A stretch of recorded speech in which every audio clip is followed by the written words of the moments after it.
Hello students, welcome to West Bengal English medium guide. তো আজকে আমরা আলোচনা করব ক্লাস সিক্সের সঞ্চয়িতা বইয়ের একটি গল্প লালু।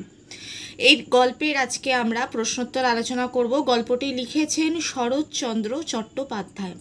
তো শুরু করার আগে বলতে চাই, ভিডিওটা লাইক করতে ভুলো না, তার সাথে চ্যানেলটা সাবস্ক্রাইব করো, বেল আইকনটা প্রেস করো, যাতে প্রত্যেকটা ভিডিও নোটিফিকেশন তোমরা যথাসময় পেয়ে যাও। কোনো ভিডিও তোমরা যদি মিস করে গিয়ে থাকো তাহলে ডেসক্রিপশন বক্সে অথবা প্লেলিস্টে ক্লাস ওয়াইজ সাবজেক্ট ওয়াইজ সমস্ত ভিডিও লিঙ্ক দেওয়া আছে, চেক আউট করে নিও। আর ভিডিও সম্পর্কে কোনো কোয়ারি থাকলে অবশ্যই আমাকে কমেন্ট বক্সে জানিও। তাহলে চলো স্টার্ট করি।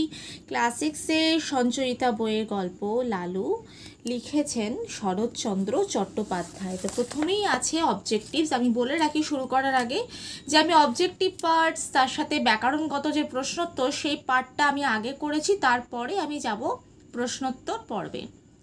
ফার্স্টে আছে সঠিক উত্তরে চিহ্ন দাও। 1 নম্বর, মরা পোড়ানোর চেয়ে পুণ্যকর্ম। উত্তর হবে দীর্ঘই, মানে লাস্ট অপশন, সংসারে নেই। 2, গঙ্গা তীরে শ্মশান অনেক দূর, প্রায়। উত্তর হবে ক্রোশ 3। 3, 8 ক্রোশ দূরে পথের ধারে, দীর্ঘই। উত্তর ডোমদের বাড়ি। 4, নরুর দৃষ্টি ছিল বরাবর। উত্তর খাটের প্রতি। 5, গোপাল খুড়ো শীতে কাঁপতে কাঁপতে। উত্তর ডাঙায় উঠলেন। নেক্সট আছে সত্য ও মিথ্যা। 1, তখনকার দিনে ওলা ওঠার নামে মানুষ ভয় দেশ ত্যাগ করত। মিথ্যা। 2, আমরা জনা কয়েক ছিলাম গোপাল খুড়োর শিষ্য। মিথ্যা। 3, বেশ বেশ, এই তো চাই, এর চেয়ে দুষ্কর্ম সংসারে নেই। মিথ্যা। 4, খুড়ো লালুর ওপর খুশি হয়ে বললেন, ওটা ওই রকম। মিথ্যা। 5, জগতে আপনার বলতে কেউ নেই, তার মতো নিরীহ অসহায় মানুষ সংসারে আমি দেখিনি। সত্য। নেক্সট নাম্বার গ, মিল করো। এখানে 1 নম্বর, মরা পুরনো। উত্তর হবে জীবনের ব্রত। 2, লালু। উত্তর ঠিকেদার। 3, গঙ্গার তীরে। উত্তর শ্মশান। 4, শুক্লা দ্বাদশী। উত্তর জ্যোৎস্না। 5, আমবাগান। উত্তর হবে ঠাকুর বাড়ি। নেক্সট ঘ, শূন্যস্থান পূরণ করো। 1 নম্বর, আমাদের শহরে তখন শীত পড়েছে, হঠাৎ কলেরা দেখা দিলে। 2, গোপাল খুড়ো তার নাম জীবনের ব্রত ছিল মরা পোড়ানো। 3, আগে আপনি ডাক দিলেই গামছা নিয়ে বেরিয়ে পড়ব। 4, তার মতো নিরীহ অসহায় মানুষ সংসারে আমি দেখিনি। 5, আমি হলে বজ্রাঘাত হলেও মরা ছেড়ে যেতাম না। নেক্সট আছে বাক্য রচনা, সতর্ক। এগুলো কিন্তু সব ব্যাকরণ বিষয়ক আমি স্টার্ট করছি, শেষের দিকে যে কোয়েশ্চেন আনসারগুলো আছে। সতর্ক, অন্ধকার পথ দিয়ে যাওয়ার সময় সতর্ক থেকো। পুণ্যকর্ম, অসহায়কে সাহায্য করা অত্যন্ত পুণ্যকর্ম। নির্ভরশীল, রামের ওপর তার পরিবার সম্পূর্ণ নির্ভরশীল। জ্যোৎস্না, পূর্ণিমার জ্যোৎস্না রাতে চারিদিক উজ্জ্বল হয়ে আছে। গাড়োয়ান এসে তার জয়লাভের সুসংবাদ দিয়ে গেল। বজ্রাঘাতে আম গাছটি ভেঙে পড়ে গেল। এরপর আছে বিপরীত শব্দ, শহর গ্রাম, শীত গ্রীষ্ম, জীবন মরণ, সতর্ক অসতর্ক, পুণ্যকর্ম পাপকর্ম, অথবা দুষ্কর্ম বলতে পারো, যা ইচ্ছা। দুর্দিন সুদিন। এবার আসছে পদান্তর, পণ্ডিত পাণ্ডিত্য, সংবাদ সাংবাদিক, সতর্কতা, সংসার সাংসারিক, গঙ্গা গাঙ্গেয়, আশ্রয় আশ্রিত, উদ্যোগ উদ্যোগী। নেক্সট আসছে 4 নম্বর, সমার্থক শব্দ। 2টো করে এখানে দিতে বলেছে। মেঘ হচ্ছে জিমদ, বা আর একটা হচ্ছে নীরদ। বাগান উদ্যান, আর আরেকটা হচ্ছে উপবন। গুরু আচার্য, শিক্ষক। ঢেউ তরঙ্গ, লহরী। গঙ্গা ভাগীরথী, জাহ্নবী। লিঙ্গ পরিবর্তন, গৃহী, গুরু গুরুমা, মা বাবা, স্ত্রী স্বামী। সন্ধি বিচ্ছেদ করো। মুখাগ্নি, মুখ যোগ অগ্নি। দিগন্ত, দিক যোগ অন্ত। এখানে কিন্তু আমি কয়ের নিচে দেখো একটা হসন্ত দিয়েছি, ঠিক আছে? এটা মিস করো না। সূর্যোদয়, সূর্য যোগ উদয়, বৃষ্টি, বৃষ যোগটি, পেট কাটা মধ্যাহ্নশয়ের নিচে একটা হসন্ত আছে, এটাকে দিতে হবে। নেক্সট আসছে কারক ও বিভক্তি নির্ণয় করো। ক, আপনি ডাক দিলেই গামছা নিয়ে বেরিয়ে পড়বো, তো গামছাতে আন্ডারলাইন আছে, গামছা হচ্ছে কর্মকারক, শূন্য বিভক্তি। খ, গঙ্গার ওপার থেকে কনকনে উত্তরে হাওয়ায় জলে ঢেউ উঠেছে, তা গঙ্গার ওপার থেকে আন্ডারলাইন করা আছে, এটা হলো অপাদান কারক থেকে অনুসর্গ। গ, শহর থেকে গরুর গাড়িতে পোড়াবার কাঠ আসে, শহর থেকে আন্ডারলাইন আছে, তো অপাদান কারক থেকে অনুসর্গ। খ, ঠাকুর বাড়ির আম বাগানে মালিদের ঘর আছে, আম বাগানে অধিকরণ কারকে এ বিভক্তি। উমো, লেপ কাঁথা সব জলে ভিজেছে যে, তো জলেতে কি আন্ডারলাইন আছে, জলে হচ্ছে করণ কারক, এ বিভক্তি। চ, আমি মরা ছেড়ে যেতে পারলাম না, মরা, এখানে মরাতে আন্ডারলাইন করা আছে, সেটা হলো কর্মকারকে শূন্য বিভক্তি। এবার আসছি আমি কোয়েশ্চেন অ্যান্সার পার্টে। শুরু করার আগে আরও একবার বলতে চাই, ভিডিওটা লাইক করতে ভুলো না, তার সাথে চ্যানেলটা সাবস্ক্রাইব করো, বেল আইকনটা প্রেস করো, যাতে প্রত্যেকটা ভিডিও নোটিফিকেশন তোমরা যথাসময় পেয়ে যাও। কোনো ভিডিও মিস হয়ে গিয়ে থাকলে অবশ্যই ডেসক্রিপশন বক্সে চেক করো। তো তোমরা যদি লাইক করো, সাবস্ক্রাইব করো চ্যানেলটা, অনেকটা মোটিভেশন আমরা পাই। তো চলো এবার স্টার্ট করি কোয়েশ্চেন অ্যান্সার পার্ট। অতি সংক্ষিপ্ত। 1 নম্বর, কখন কলেরার প্রাদুর্ভাব দেখা দিল? উত্তর হবে একবার শীতকালে। 2, গোপাল খুড়োর জীবনের ব্রত কি ছিল? মরা পোড়ানো। 3, কোন কাজে লালু বাইরে যেত? ঠিকেদারি। এখানে এক কথায় বলেছে বলে আমি কিন্তু এক কথাতেই লিখেছি, তোমাদের স্কুলে যদি মেনশন করে ফুল সেন্টেন্সে তোমাদের লিখতে হবে অবশ্যই, কিন্তু এগুলো ফুল সেন্টেন্সে লিখবে। 4 নম্বর, বাংলা স্কুলের মাস্টার মশাইয়ের নাম কি? বিষ্টু ভট্টাচার্য। 5, মাস্টার মশাইয়ের শরীর কেমন ছিল?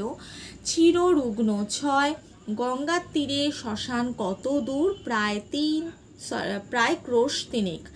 7, ঠাকুর বাড়ির আমবাগানে কাদের ঘর আছে? মালিদের।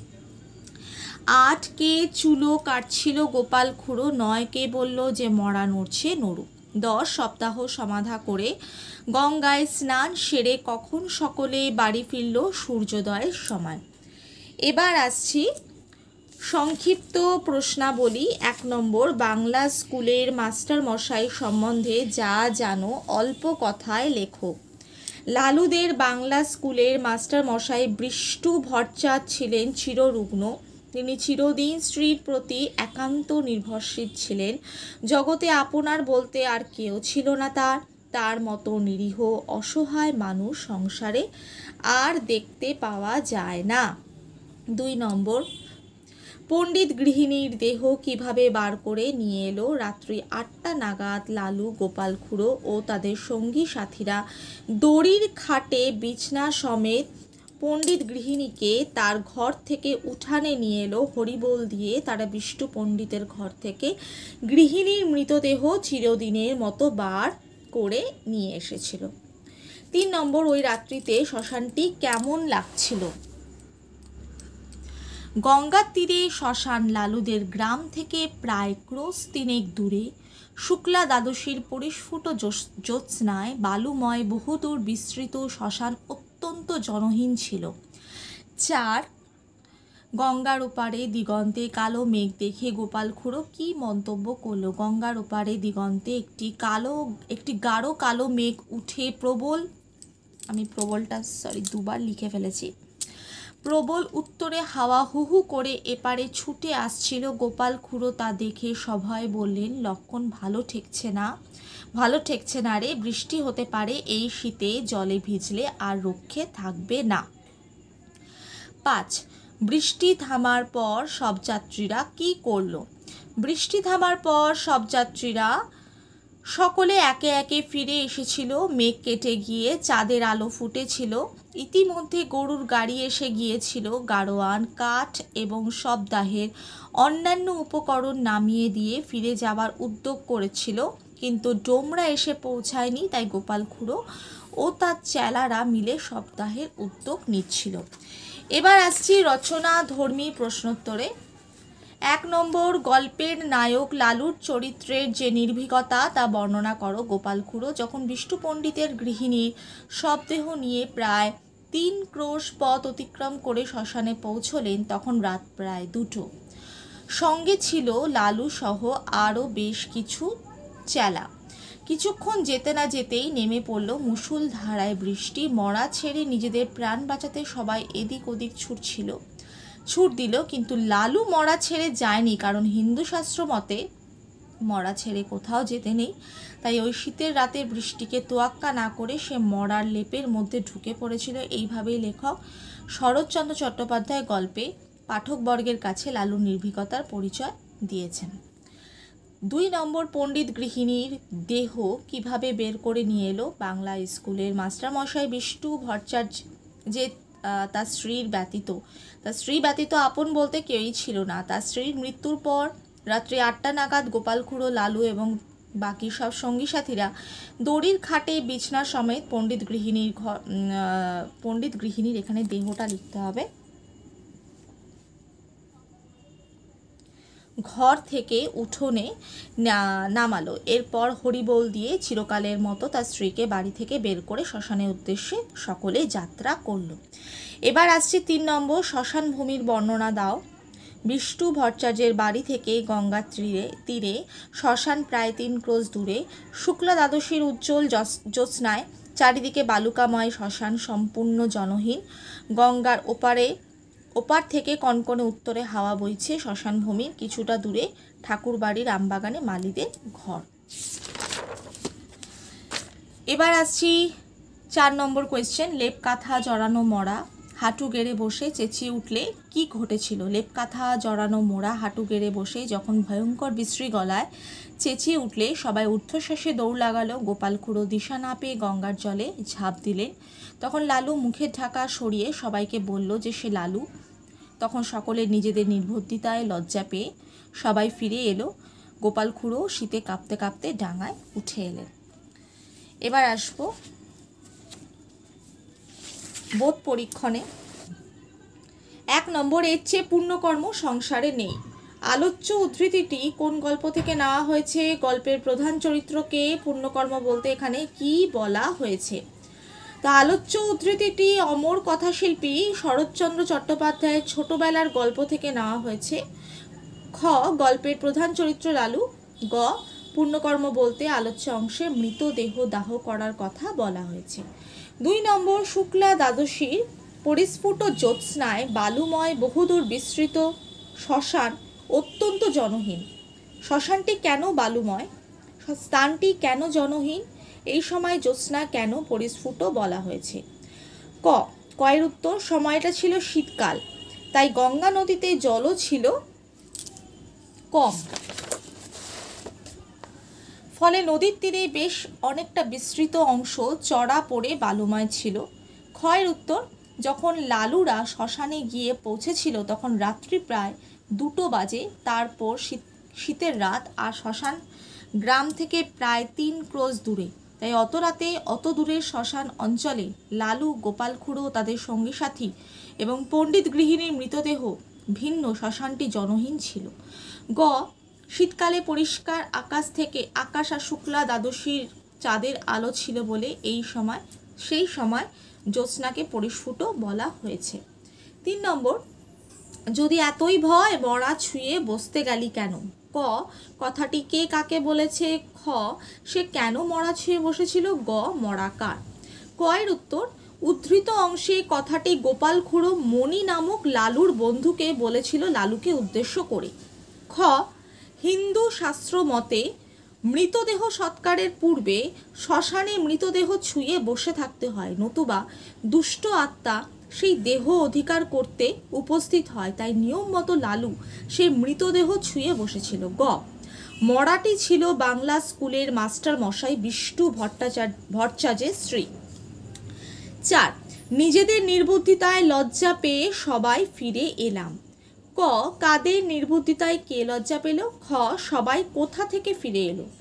কয়ের উত্তর, গোপাল খুড়ো ও তার সঙ্গী সাথীদের নির্বুদ্ধিতায় তারা নিজেরাই লজ্জা পেল, আর সকলকে ভয় দেখানোর জন্য লালুও লজ্জা পেল। খ, মৃতদেহের খাট থেকে যখন হঠাৎ পণ্ডিত গৃহিণীর মৃতদেহে লুকিয়ে থাকা লালু উঠে বসে তখন সকলে ভয় পেয়ে যে যেদিকে পারে ছুট লাগায়। আর গোপাল খুড়োর সামনে ছিল চিতার কাঠের স্তূপ, তাই তিনি সকলের পিছনে ছুটতে না পেরে গঙ্গায় ঝাঁপ দিয়েছিলেন।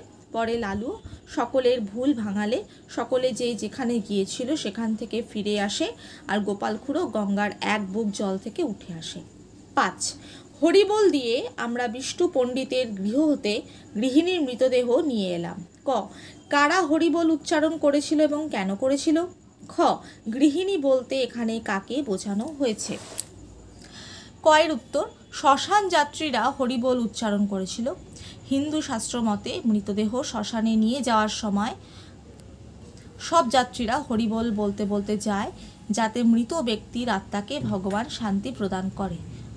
নেক্সট, ক্ষয়ের উত্তর, গৃহিণী বলতে এখানে লালুদের বাংলা স্কুলের মাস্টারমশাই বিষ্টু পণ্ডিতের স্ত্রীকে বোঝানো হয়েছে। তো আজকে আমরা কমপ্লিট করলাম ক্লাস 6-এর বাংলা বই সঞ্চয়িতার একটি গল্প লালু এর প্রশ্নোত্তর, এর যে এক্সারসাইজ সেটা আমরা আজকে কমপ্লিট করলাম। তো ভিডিওটা লাইক করতে ভুলো না, তার সাথে চ্যানেলটা সাবস্ক্রাইব করো, বেল আইকনটা প্রেস করো, যাতে প্রত্যেকটা ভিডিও নোটিফিকেশন তোমরা যথাসময় পেয়ে যাও। ভিডিও সম্পর্কে কোনো কোয়ারি থাকলে অবশ্যই আমাকে কমেন্ট বক্সে জানাবে। আর কোনো ভিডিও তোমাদের যদি মিস হয়ে গিয়ে থাকে তাহলে ডেসক্রিপশন বক্সে অথবা প্লেলিস্টে ক্লাস ওয়াইজ সাবজেক্ট ওয়াইজ সমস্ত ভিডিও লিঙ্ক দেওয়া আছে, চেক আউট করে নিও। তো আজকে এইটুকুই, ফিরে আসছি আবার নতুন ভিডিও নিয়ে। ভালো থেকো, সুস্থ থেকো, মন দিয়ে পড়াশোনা করো। Bye and take care.